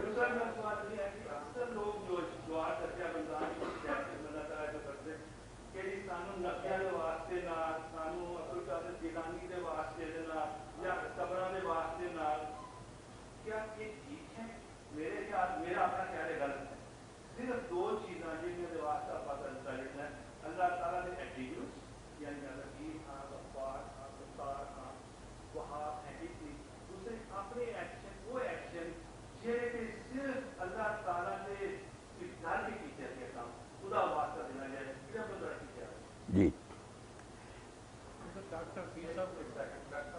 ڈاکٹر صاحب کو ہاں سوال جو ہے نا کہ دعا میں کچھ لوگ کہتے ہیں اللہ اپنے رسول کے واسطے ان کی برکت سے، ان کے طفیل، ان کے وسیلہ سے ہمارا کام کر، یا نیک لوگوں کا حوالہ دیتے ہیں۔ اس میں ایک بات تو شیخ عز الدین بن عبدالسلام نے کی، وہ بھی پتہ کی بات ہے کہ نبی کے علاوہ دوسروں کا جو نا واسطہ دینا یہ کوئی ایسی یقینی بات نہیں کہ ہم کہتے ہیں کہ یہ ولی ہے اللہ تعالیٰ اس کے واسطے، یہ تو ہمارا خیال ہے نا، وہ بھی دعویٰ نہیں کر سکتا کہ میں ضرور ولی ہوں، دوسرا بھی کوئی نہیں کہہ سکتا کہ ولی ہے یا صرف ہمارا خیال ہی اندر سے وہ کیا۔ نبی ایک ایسی شخصیت ہے جس کے بارے میں شک شبہ ایمان کو ختم کر رہا ہے، وہ تو طے شدہ اعلان کرتا میں نبی ہوں، لوگوں کو بھی کہنا پڑتا۔ اب جو بات میرے بھائی کہہ رہے ہیں نا کہ عمل کا وسیلہ اور یہ اللہ تعالیٰ کی صفات کا، یہ تو ظاہر ہے، مگر عمل کے وسیلے میں جو داخل ہے نا، میں نے وہ سب ابن تیمیہ کل کہا تھا، وہ خود مانتے ہیں کہ اگر یہ لوگ جب کہتے ہیں اللہ کے رسول کے واسطے سے یا ان کی برکت سے، اگر یہ مراد لیتے ہیں کہ ہم اللہ تیرے رسول پر ایمان رکھتے ہیں اور ان سے محبت کرتے ہیں تو یہ سارے عملوں سے بڑا، نماز روزے تو بہت ادنا عمل ہے، یہ جڑ ہے کہ آپ نے اللہ کے رسول کو مانا اور ان سے محبت کی۔ اس لیے اگر یہ حوالہ دے رہا ہے تو صرف لفظی چکر ہے کہ آپ نے اس کو کہہ دیا ناجائز، ناجائز نہیں، یہ اس نے سرا پکڑا کہ اللہ ہمارا تو تعلق ہی تو سے یہ ہے کہ ہم تیرے نبی کو ماننے والے، اس کے دین کو سچا جانتے ہیں، اس سے محبت رکھتے ہیں، اللہ کے رسول سے محبت اور آپ پر ایمان عمل نہیں، ایمان کی بنیاد ہے۔ اس کو اگر حوالہ دیتا ہے تو خود ابن تیمیہ کہتے ہیں قرآن میں جو آتا ہے ربنا آمنا فاغفر لنا ذنوبنا، وہ نتیجہ نکالا کہ ہم ایمان لائے اس لیے ہمارے گناہ ایمان کا واسطہ، ایمان میں کیا؟ اللہ کو ماننا، رسول اللہ کو ماننا، قرآن کو، یہ سارے وسیلے تو آ گئے کہ ہم نے یہ ساری چیزیں مانی اس لیے ہمارا کام کر۔ یہ کوئی شرک نہیں، نہ اس میں کوئی خرابی ہے۔ شاہ اسماعیل شیخ اتنے کٹر تھے، وہ تقیۃ الایمان میں لکھتے ہیں کہ اگر کہا یا شیخ عبد القادر جیلانی ہمارا کام کر، یہ شرک۔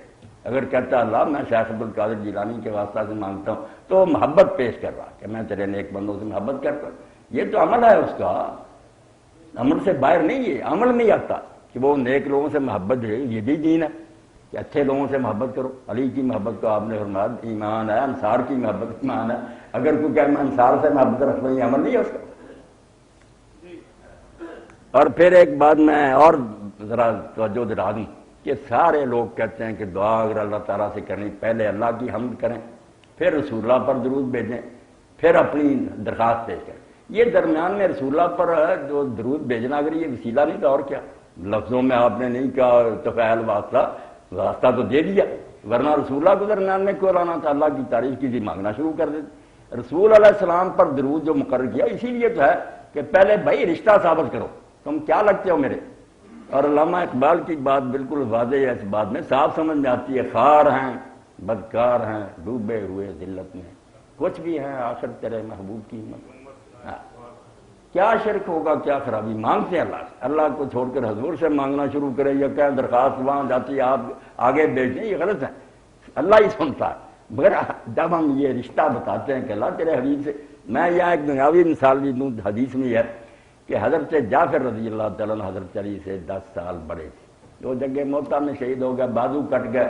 ڈاکٹر رانجھا صاحب نے جو پوچھا تھا کہ بعد میں کیا ہوتا، ان کو اللہ نے ان کی بجائے پر دے دیے فرشتوں والے، اب وہ اٹھتے ہیں، جعفر تیار کہلاتے ہیں، فرشتوں میں شامل ہو گئے۔ تو حضرت جعفر کے بیٹے عبداللہ وہ حضرت علی کے داماد بھی تھے، بھتیجے بھی تھے، داماد تھے، زینب ان کے گھر میں۔ جب وہ حضرت علی رضی اللہ عنہ سے کوئی کام کہتے ہیں اور آپ کسی موقع پر انکار کر دیتے تو آخر اس کے پاس جو شاید تھی نا وہ کہہ دیتا بحق کے جعفر، میرا نہ خیال کرے، جعفر کا خیال کرے، میں ان کا بیٹا ہوں۔ آپ کہتے بھائی تو نے بڑے بھائی کا نام لے لیا، اب میں نہیں یاد کرتا۔ یہی ہم کہہ دیتے ہیں کہ اللہ جو کچھ بھی ہیں بے شک مجرم ہے، قصوروار، میں تیرے پیغمبر کی عمر، کیا شرک ہے، کیا خرابی، کچھ نہیں۔ علامہ شوکانی فرماتے ہیں اس کو تو خام خواہ لوگوں نے ایشو بنا لیا، یہ کوئی ایشو نہیں۔ جو مانگتے ہیں غیر اللہ سے وہ بری بات، مانگیں اللہ سے، حوالہ دیں تو بالکل جائز، کوئی بات اس میں نہیں نظر آتی۔ حافظ محمد لکھوی رحمۃ اللہ نے ہمارے اس دور میں بہت بڑے اہل حدیث عالم ہوئے، پورا ملک انہوں نے رنگ دیا، فیروز پر میں لکھوں کے میں ان کا مدرسہ تھا، ابواب الصرف بھی ان کی لکھی، سب پڑھاتے ہیں۔ ان کی اولاد مولانا مہندی لکھی، وہ زینت الاسلام میں لکھتے ہیں، کہے بحرمت نبیاں ولیاں دے مراد الہی، اس میں شرک نہ ہرگز کوئی، نہ کچھ اور تباہی، نہ یہ شرک ہے نہ اس میں کوئی خرابی۔ خرابی آئے گی جب ان سے ہی مانگنا شروع کر دیں گے کہ آپ ہمیں رزق دیں، ہمیں اس بات۔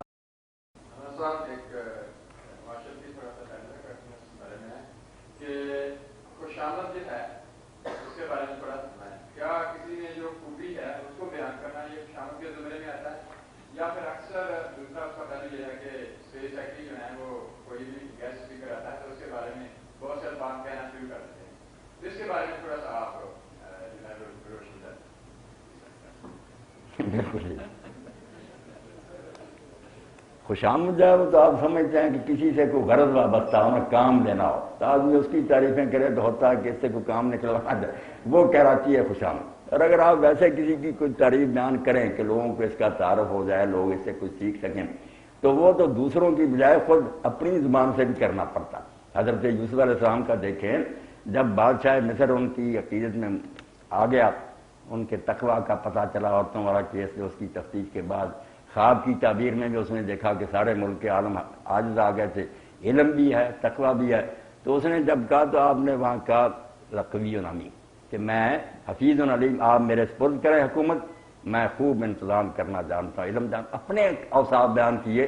اب یہ کوئی مزہ سرائی نہیں کر رہے، بتا رہے ہیں کہ اگر میرے سپرد یہ محکمہ ہو جائے گا تو مخلوق خدا کو فائدہ ہوگا۔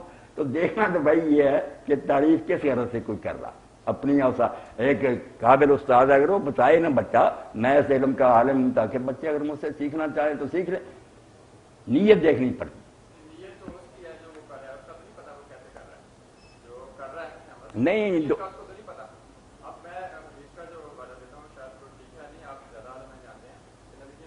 صلی اللہ علیہ وسلم. مفہوم ہے کہ جو خوشامد کرتا ہے اس کے منہ میں مٹی ڈال دی. اس کے بارے میں آپ کا کیا؟ نہیں، وہ تو میں شروع میں عرض کر دیا، آپ نے شاید توجہ نہیں فرمائی کہ خوشامد تو ہے کہ کام نکالنے کے لیے اس کی تعریفیں کرتا پھرتا، اس کے منہ میں مٹی ڈالنے کے آپ نے فرمایا. ورنہ خود حضور نے اپنی تعریف کس نے کی؟ کئی موقعوں پر اپنے اوصاف بیان کیے، خطبے دیے کہ میں کائنات میں اللہ کا چنا ہوں. تعارف نہ کراتے لوگوں سے کیا سیکھتے؟ اپنے منہ سے کرنا بیٹا، وہ آپ قبول کرتے ہیں، حالانکہ وہ زیادہ بری بات ہے کہ خود آدمی اپنی تعریف وہ تو آپ اس کو برداشت کر رہے ہیں کہ اپنے منہ سے. دیکھنا یہ کہ کسی جائز غرض کے لیے کر رہا میں جی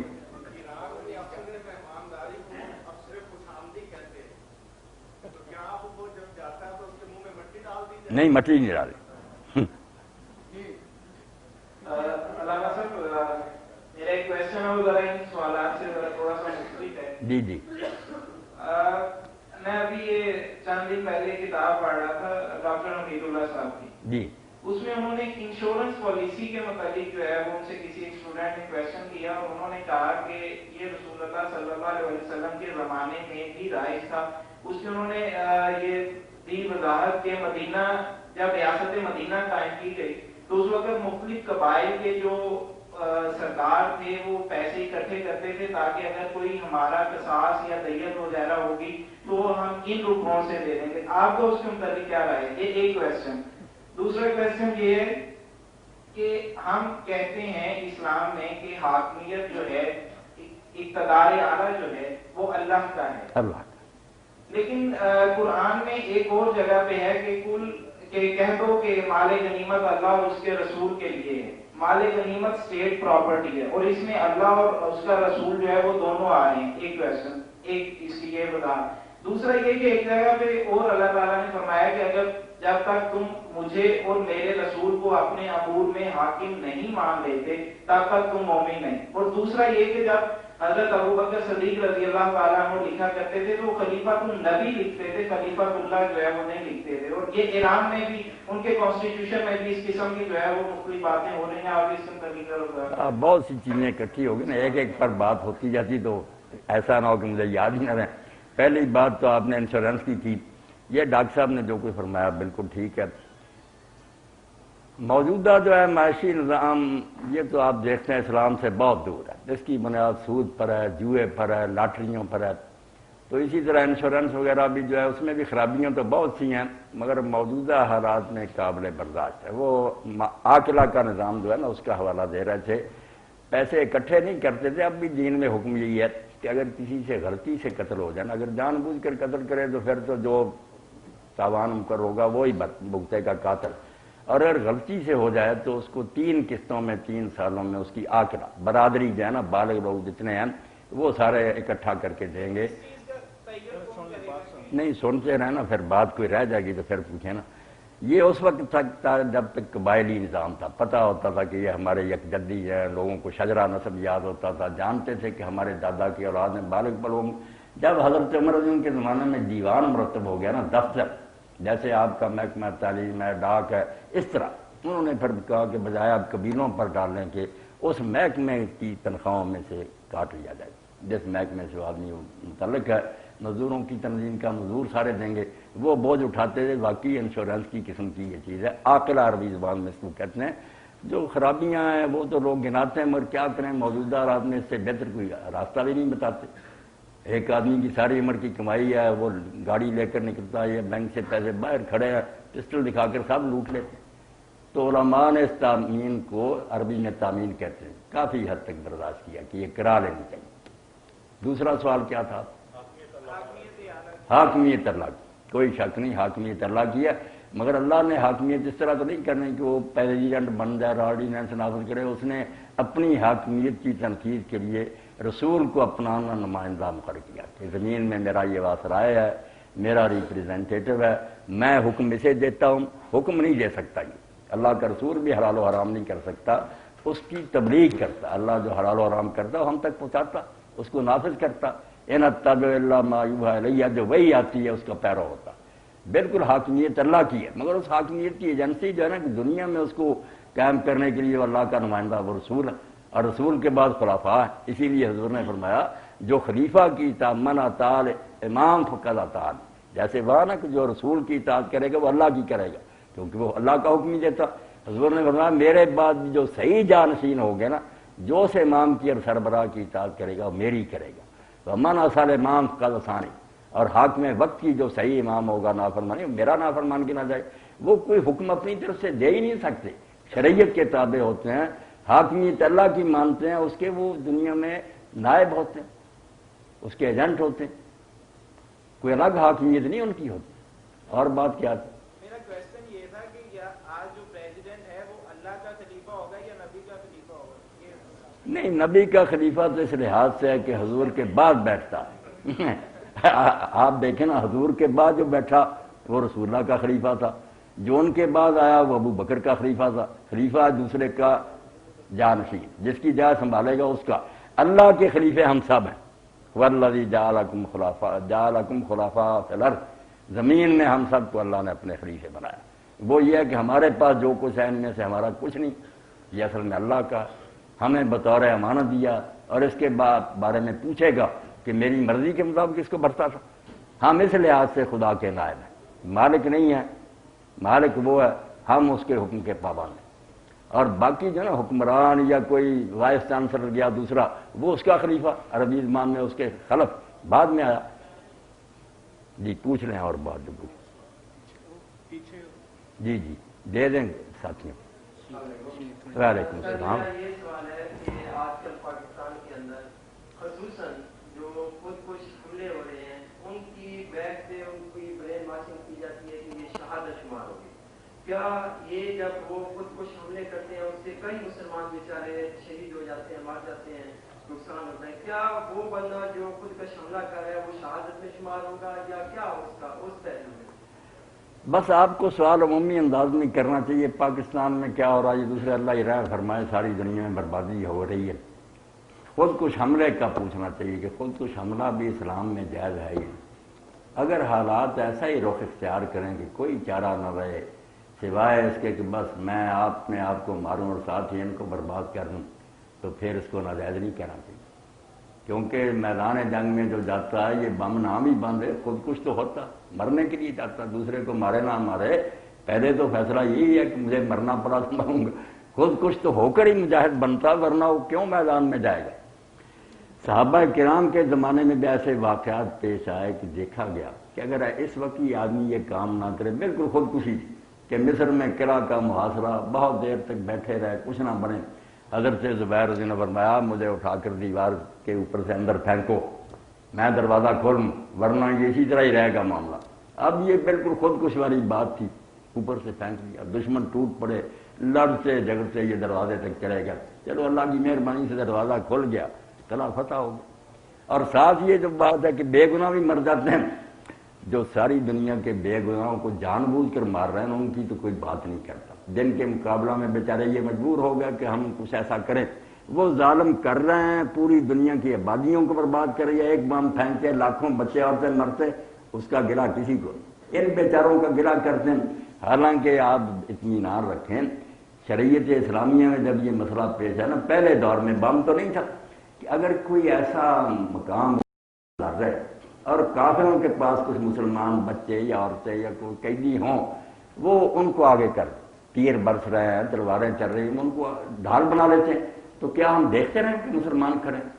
فیصلہ ہوا، ختم کر دو ان کو، یہ جنت میں چلے جائیں گے، شہید ہو جائیں گے وہ جتنے مریں گے بیچارے، آپ کو بھی اللہ اجر دے گا، ورنہ تو کافر آپ کو احمق بنا لیں گے کہ مسلمانوں کو آگے کر دیا اور آپ دیکھتے رہ جائیں تماشا۔ تو کئی ایسے حالات ہوتے ہیں جو خصوصی ہوتے ہیں، وہاں عام قوانین لاگو نہیں ہوتے، مقصد نیک ہونا چاہیے اور حتی الوسع دوسرے راستے اختیار کرنے چاہیے، بے بسی ہو جائے تو پھر سب کچھ کرنا پڑتا ہے۔ جی جی کریں سوال، دو تین چھوٹے چھوٹے سوال ہیں، ہاں ایک ایک کر کے پوچھیں نا، ساتھ ساتھ۔ جی جی زیادہ زور گنتی پر دینا چاہیے یا کہ خشوع و خضوع پر؟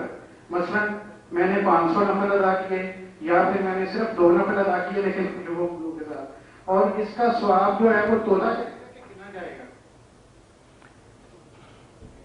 آپ کی بات بالکل ٹھیک ہے کہ کہ مٹی کا ڈھیر اور اس کے مقابلے سونا ایک رتی ہونا تو اس سے بہتر ہے۔ اس لیے کوانٹٹی کو دیکھتے رہنا کہ اس نے اتنے قرآن مجید ختم کر لیے، اتنی رکھتیں پڑھ لی، اس کی بجائے کوالٹی پر نظر ہونی چاہیے کہ جو کیا جائے نا وہ اعلیٰ قسم کا خشوع و خضوع کے ساتھ، تلاوت و تدبر کے ساتھ، سمجھ سوچ کر۔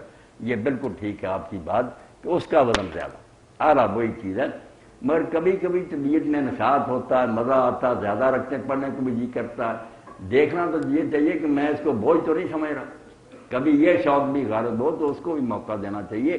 یہ رہبر اس معاملے میں دل ہے، اچھا ہے دل کے ساتھ رہے پاسبان عقل، لیکن کبھی کبھی اسے تنہا بھی چھوڑ، ہر وقت قید کر کے اور مسائل پوچھ کر ہی نہیں رہنا چاہیے، اس سے ہی پوچھنا چاہیے کہ اب تجھے زیادہ نفل پڑھنے میں مزہ آتا ہے یا خشوع و خضوع میں آتا ہے۔ مقصد تو ہے کہ دل سے بات ہو، جو بھی ہو، رکھنے زیادہ پڑھنے میں اگر دل لگے تو پڑھنی چاہیے۔ جی دوسرا سوال ہے کہ عام طور پر ہم مسجد میں موبائل لے جاتے ہیں، یا پھر اگر آگے اعتکاف آ رہا ہے تو اس میں موبائل پاس رکھنا ضروری ہے یا پھر اس کو گھر میں چھوڑنا ضروری ہے؟ مسجد میں تو جو لے جاتے ہیں ہر وقت جو ساتھ ہوتا ہے لے جاتے ہیں، ورنہ باقی وہاں اعلان تو لکھے ہوتے ہیں، پہلے بھی علماء حضرات کہہ دیتے ہیں یار اپنے موبائل بند کر لیں، وہ احتیاط کرتے ہیں۔ اور اگر کسی نے بند نہیں کیا اور دوران نماز بھی آنا شروع ہو جائے نا تو اس کو سوچنا نہیں چاہیے کہ میں اب نماز کے بعد بند کروں، فوراً اس کو روک لے۔ یہ نہیں تو کرے گا نا، وہ ڈسٹرب کرے گا اور نماز کو۔ پہلے چاہیے نا کہ احتیاط کریں، مگر ہو سکتا ہے نا کبھی یاد نہیں رہا تو جب شروع ہوا ایسا معاملہ اسی وقت ہی نا اس کو بند کریں۔ اب موبائل کو پکڑنا اور بند کرنا کوئی اس سے بڑا نہیں کہ اللہ کے رسول علیہ السلام اپنی نواسی کو، حضرت زینب بڑی بیٹی تھی ماما، نماز میں جماعت کراتے اٹھا رہے تھے، نواسی اٹھائی ہوتی تھی، جماعت کرا رہے ہوتے تھے، رکوع سجدے کے وقت اتار کر پاس کھڑی کر دیتے تھے، پھر اٹھتے تھے، پھر اٹھا لیتے تھے۔ نماز کے دوران یہ کام کرتے، نماز کوئی چھوئی موئی نہیں کہ بس یوں ہی ٹوٹ جائے گی، تو اگر بند کرنا پڑے موبائل تو بند کر لیں، شور نہ ہوتا رہے کہ نماز کے خاتمے تک لوگ بیچارے پریشانی ہوگی، یہ کیا مصیبت ہوگی، بند کر لیں۔ اور اعتکاف میں نہیں لے جانا چاہیے، بالکل اعتکاف میں یہ خط و کتابت اور ٹیلی فون یہ بھول جانے چاہیے۔ جیسے میں نے عرض کیا کہ سمجھنا چاہیے کہ میں تو گھر والوں سے رخصت ہو کر میت ہو کر آ گیا ہوں، اب وہ جانے ان کا کام، میں تو قبر میں، بس اللہ سے دل لگائے۔ اگر یہی دھندے جاری رہے تو اعتکاف کی روح تو ختم ہوگی۔ ابن قیم رحمۃ اللہ علیہ کے دور میں یہ بدقسمتی آ گئی تھی کہ مسجد میں اکٹھے ہو جاتے، گپے مارتے، اب بھی اعتکاف والے کئی ایسا، تو انہوں نے اس وقت لکھا کہ یار رسول اللہ کا اعتکاف کیا تھا اور یہ اعتکاف کیا ہو رہا، یہ میں آپ نے کیا تھا۔ اسی لیے مولانا عبدالماجد لکھتے ہیں کہ آج کل تو لوگوں کو یہ نہیں کرنا چاہیے، کیونکہ لوگ آداب کا لحاظ نہیں کرتے۔ کیا فائدہ کہ مسجد میں بیٹھ کر نیکی کی بجائے وہ گناہ سمیٹے۔ جو خلوت میں بیٹھ سکے نا کہ بالکل سب کو بھول جائے، اللہ کی طرف جاؤ، اس کو یہ کرنا چاہیے۔ اور ایک چھوٹا سا ہے کہ عورتوں کے لیے پردے کا قرآن پاک کے روشنی میں کیا حکم ہے؟ کیا صرف 2 چادریں اوڑھنا کافی نہیں ہے؟ اور یہ نقاب کرنا اور یہ سارا کیا ضروری ہے؟ اور کیا عرب میں بھی یہی رسم و رواج ہیں پردے کے بارے میں؟ عربوں کے رسم و رواج کی فکر تو ہمیں نہیں کرنی چاہیے، وہاں بھی دین ہوتا، کبھی بے دینی آ جاتی ہے، اب ان کا حال تو ہم سے ہی پتلا۔ ہمیں تو دین کو دیکھنا، دین کی روشنی میں بالکل جو لوگ نا، اب کچھ تو ایسے ہیں جو کہتے ہیں کہ منہ کا چہرے کا پردہ نا ضروری نہیں، صرف اچھا ہے۔ اور ایک گروہ ایسا بھی نکلا ہے، بڑے دیندار مخلص سلفی ہیں، انہوں نے آفس قائم کیے ہیں جو گھوم پھر کرنا یہ نوچتے، وہ اس کو ناجائز اور حرام کہتے ہیں کہ یہ نہیں ہونا چاہیے۔ یہ ساری افراد تفریح کی باتیں ہیں۔ بالکل گھر سے باہر نہ جب بچیاں نکلتی ہیں تو ان کے لیے اللہ نے سورہ احزاب میں کہا کہ وہ بڑی چادریں لیں، وہی بعد میں برقع بن گیا، اور یہ بھی کہا کہ اس کے پلو جو ہے نا آگے ہونے چاہیے، ان کا چہرہ نظر نہیں آنا چاہیے، یدنین علیہن من جلابیبہن، تاکہ پہچانی جائیں شریف زادیاں۔ اور اللہ کے رسول اللہ علیہ السلام کی زوجہ محترمہ جو امت کی ماں تھی، نکاح بھی اس سے حرام تھا، جب سفر میں پیچھے رہ گئی جس پر ان پر بہتان لگا، تو جس صحابی کی ڈیوٹی تھی کہ وہ بعد میں دیکھے کوئی چیز رہ تو نہیں گئی، وہ جب صبح کو اٹھے دیکھا تو ام المومنین سوئی پڑی، چہرہ ننگا تھا، اس نے دیکھ کر انا للہ و انا الیہ، کہ رسول اللہ کی بیوی یار۔ تو فرماتی ہیں جب میں نے آنکھ کھولی سب سے پہلے خمر تو وجہ، میں نے چادر سے اپنا منہ ڈھانکا۔ اگر یہ پردہ نہ کرنے کا حکم ہوتا کیا پڑی تھی ان کو، تو ان سے تو نکاح ہی حرام تھا، امت کی ماں تھی، مگر اسی وقت پہلا کام یہ کیا کہ اپنا چہرہ چھپایا۔ یہ نہیں کہنا چاہیے کہ دین میں یہ نہیں، دین میں حکم ہے۔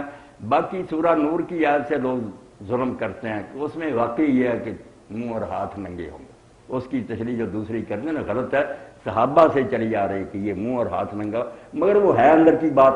اس کا شروع ہی پڑھتے کہ اہل ایمان جب لوگوں کے گھروں میں تم داخل ہو تو سلام کہو اور اجازت لے کر جاؤ، اس سے فکرہ شروع ہوتا ہے۔ وہ سب اندر کی باتیں جو یہ آتا کہ نظریں نیچی رکھو، اس پر بھی لوگوں نے سوال کیا، اور مولانا مفتی رحمۃ اللہ علیہ بھی جواب نہ دے سکے کہ جب چہرے کا پردہ ہے باہر تو کیا نظریں نیچی رکھنے کا فائدہ، چہرہ تو چھپا ہوا۔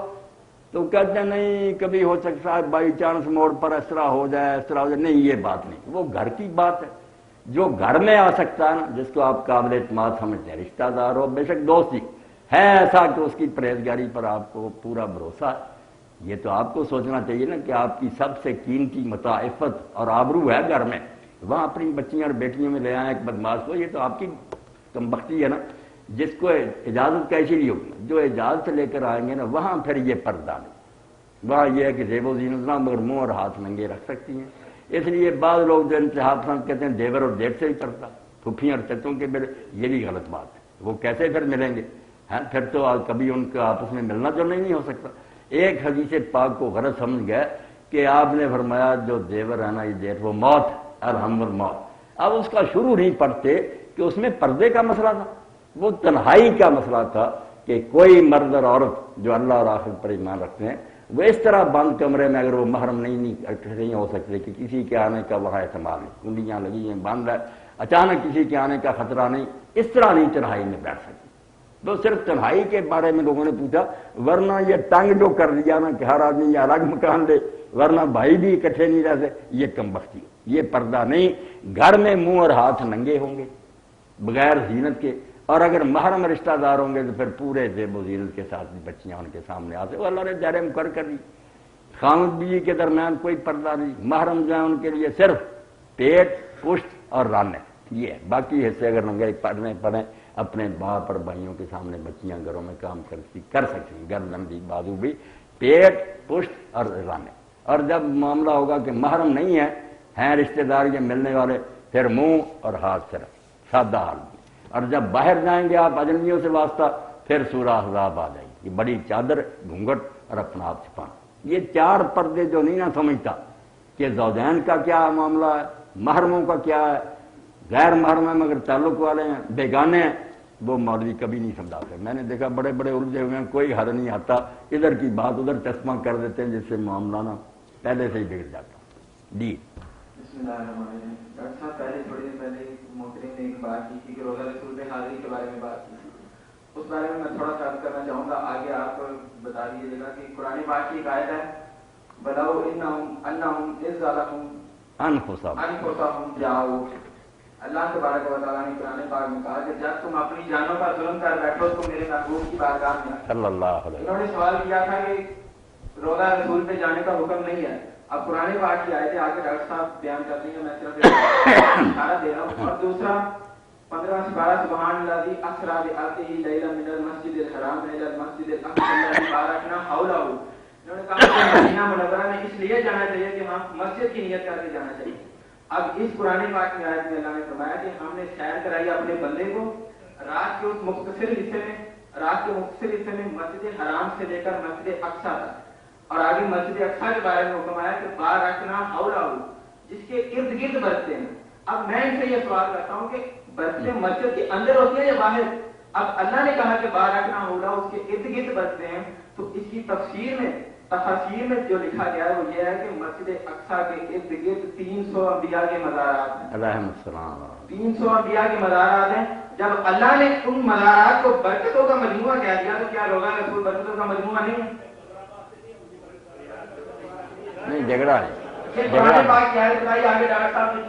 نہیں جھگڑا نہ کریں آپ، مناظرانہ نہیں بات ہو یہی ویسے بات مولانا نے پہلے بھی کلیئر کر دی تھی، لیکن چلے نہیں جو ہے نا وہ اس پہ روشنی ڈال دیتے ہیں، لیکن یہ جو ہے نا اس طرح سے آپ ڈائریکٹ ان سے سوال نہیں کریں۔ نہیں جھگڑے کی بات نہ کریں، مجھ سے میں کرتا ہوں، بالکل نہیں، آپ تسلی سے سنیں، کوئی بات نہیں، دل کھلا کریں نا، اگر رائے کا اختلاف بھی ہو تو برداشت تو ہونی چاہیے۔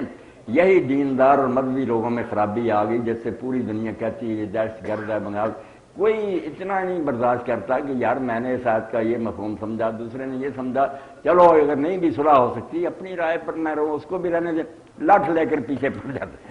اب جو آیت کریمہ آپ نے تلاوت کی نا میرے بھائی نے، اس کے بارے میں یہی بات ہے کہ لوگ اس سے یہی سمجھتے ہیں کہ قیامت تک کے لوگوں کے لیے یہ ہدایت ہے کہ جب بھی وہ گناہ کریں تو حضور کی بارگاہ میں آئیں، حضور بھی بخشش کی دعا کریں، وہ بھی منگیں، آیت کے لفظ یہی، اس کو قیامت تک کے لیے سمجھیں۔ حالانکہ آپ کی سیرت کا مطالعہ کیا جائے تو کبھی ایسا نہیں ہوا کہ گناہ کر کے لوگ آپ کے پاس آتے تھے اور بتاتے تھے میں نے یہ کیا، میں اس طرح تو اللہ کی ستاری اور پردہ پوشی تباہ ہوگی۔ وہ تو پردہ رکھنا چاہتا ہے، رسول کے سامنے جا کر کنفیس کرنا، یہ تو وہی ہے جو اعتراف ہے کیتھولک پادریوں کو، کہتے گناہ نہیں بخشا جائے گا، ہمارے پاس آؤ تفصیل سے بتاؤ کہ اس ہفتہ یہ زنا کی ہے، چوری، پھر ہم نمبردار سننے کے بعد اور رجسٹروں میں لکھتے رہے یہ کیتھولک پادری، جس کی وجہ سے جب ان کا چرچا تھا پر ہوتا ہے نہیں بادشاہ ان کی گرفت میں تھا، وہ سارا ان کا کچا چٹا ان کے پاس ہوتا تھا، ذرا وہ بگڑتے تھے کہتے ہیں میں سب بتا دوں گا کہ تم نے یہ گناہ مانے۔ تو اللہ نہیں چاہتا کسی کے سامنے گناہ ظاہر، نبی کے سامنے نہیں، وہ بات تھی الگ، اس دور کی تھی، اور دور کی کیا تھی وہ آگے پیچھے پڑھیں۔ اللہ کے رسول علیہ السلام کی عدالت بھی مدینہ میں اس وقت تھی، اور ساتھ ہی متوازی ابھی کا بنشر یہودی کی عدالت بھی چل رہی تھی، ابھی پورا نظام اسلامی نہیں تھا۔ تو کئی مسلمان کم وقت یہ سارا انہیں آیتوں میں حضور کو چھوڑ کر کہ آپ سے تو غلط فیصلہ نہیں لے سکتے، چلو کعب کے پاس لے جاتے ہیں، روح سیدھا کر لیں گے، وہاں رشوت چل جاتی، اثر رسوخ، جب پکڑے جاتے کہ مسلمان اور طاغوت کے پاس فیصلے لے گا تو پھر قسمیں کھاتے کہ ہم چاہتے ہیں کہ آپ اس میں صلح اور اتفاق سے رہیں، سب سے ملا کے رکھیں۔ تو اللہ نے وہاں کہا ہے کہ بجائے ایسے بہانے کے ولو انہوں نے ظلم انفسہم، ماضی کے سیگے، اگر ان کم بختوں سے یہ برائی ہو گئی تھی کہ حضور کی توہین کے، اس میں حق عبد بھی آ گیا نا، میں بیٹھا ہوں مجھ سے مسئلہ پوچھنے کی بجائے ایک ان پڑھ سے آپ پوچھیں، وہ میری بھی دل شکنی ہوئی، وہ صرف خدا کا گناہ نہیں، میرے دل کو آپ نے زخم کیا، رسول اللہ کی عدالت چھوڑ کر یہودی کے پاس جانا، حضور کو کتنا اس سے صدمہ ہوا۔ اللہ نے کہا اگر ان سے یہ جرم ہوا تھا تحاکم الی الطاغوت کا، سارے دور کو پڑھ لیں، تو بجائے بہانے بنانے کے کہ ہم تو صلح چاہتے ہیں، آپ کے پاس آ جاتے، اپنے اس جرم کی معافی مانگتے کہ ہم آئندہ نہیں لے جائیں ان قدمیں، اور آپ بھی دعا کر دے کہ اللہ ان کو یہ جرم معاف کر دے۔ وہ بات ہے کہ آپ نے اپنے استاد کی توہین کی، وہ خدا سے صرف معافی نہیں مانگ سکتے، حق العبد بھی ہے اس میں، عام نہیں، یہ بیٹا کہیں نہیں قرآن میں آیا کہ جب بھی گناہ حضور کے پاس جاؤ، یہ تو کبھی ہوا ہی، بلکہ کوئی آیا بھی ہے نا اس نے کہا مجھ سے زنا ہو گیا، آپ نے کہا جاؤ جاؤ اللہ سے معافی، آپ ٹالتے رہے، 4 مرتبہ وہ نہیں مانا پھر آپ نے سنسار کیا، اس طرح نہیں اللہ چاہتا، بلکہ آپ حیران ہوں گے، اللہ اکبر، اللہ ایسا رحیم اور کریم ہے کہ جب میرے اور آپ جیسے لوگوں کے گناہ اسے چھپا رکھے نا، یا دوستوں کو پتہ نہیں چلا، رسول کریم علیہ السلام فضا بھی ورمی روحی فرماتے ہیں قیامت کے دن بھی اللہ تعالیٰ ان کا پردہ رکھے گا، اپنا تنہائی میں بلائے گا، اپنے پردہ رحمت میں لے گا، اور انہیں جتلائے گا کہ تم نے یہ کیا یہ کیا یہ کیا، جس کو وہ بھول بھی گئے ہوں گے، اب وہ سمجھیں گے کہ دائیں بائیں آگے پیچھے دوزخ ہی دوزخ، اب چھوٹنے کی کوئی بات نہیں، زندگی بھر کا ریکارڈ، مگر سارا سنانے کے بعد اللہ کہے گا کہ دنیا میں بھی کسی کو پتہ نہیں چلا، اب بھی میں نے علیحدہ تجھے بات بتائی، جا معاف کر دی، اور پہلے بتائے گا چھوٹے گناہ، اللہ پیار سے کرے گا، حضور فرماتے اور یہ کہتے ہو آپ کی داڑھ مبارک بھی ننگی ہوگی، اتنا ہنسے، ورنہ اتنا ہنسنے کی آپ کیا، حضور نے فرمایا جب وہ چھوٹے چھوٹے بخشے گا نا تو پھر یہ دلیر ہو کر کہے گا اللہ کئی بڑے بڑے تھے گناہ، وہ نہیں آپ نے دیا۔ تو اللہ کی رحمت آپ دیکھیں، اللہ ہمیں ذلیل نہیں کرنا چاہتا، نہ فرشتوں کے سامنے نہ نبی کے، وہ معاملہ تھا تحاکم الی الطاغوت کہ حضور کی عدالت کو بائی پاس کر کے یہودی کے پاس جاتے۔ اب میں نے کہہ دیا، آپ نکال کر دیکھ لیں، 2 رکوع چلے آ رہے ہیں کہ ایمان کے دعوے کرتے ہیں، فیصلے لے جاتے ہیں کافروں کی عدالتوں، وہ حضور کی توہین تھی، گستاخی تھی، اس پر وہ علیحدہ معافی نہیں مانگ سکتے تھے، آپ سے بھی معافی لینی تھی۔ جی جی جی جی جی میں یہ فرمائیے کہ زکوٰۃ کی رقم میں سے کسی غریب اور مستحق بچے کی شادی کا خرچ کیا جا سکتا ہے؟ اب مسئلہ میری بچی نے پوچھا کہ اگر زکوٰۃ کے پیسوں سے کسی غریب بچی یا غریب بچے کی شادی کا اہتمام کر لیا جائے، بالکل جائز ہے، شادی بہت بڑی ضرورت ہے، کوئی عفت اور آبرو سے پاک دامنی سے اپنے گھر بچی چلی جائے تو اس سے بڑی اس دور میں کوئی کسی والد کی خوش نصیبی نہیں، اس میں پورا تعاون کرنا چاہیے، بالکل جائز ہے۔ کوئی مختصر طور پہ یہ بتا دیجیے کہ عورتوں کے اعتکاف کے لیے کیا کہہ رہا ہے آپ؟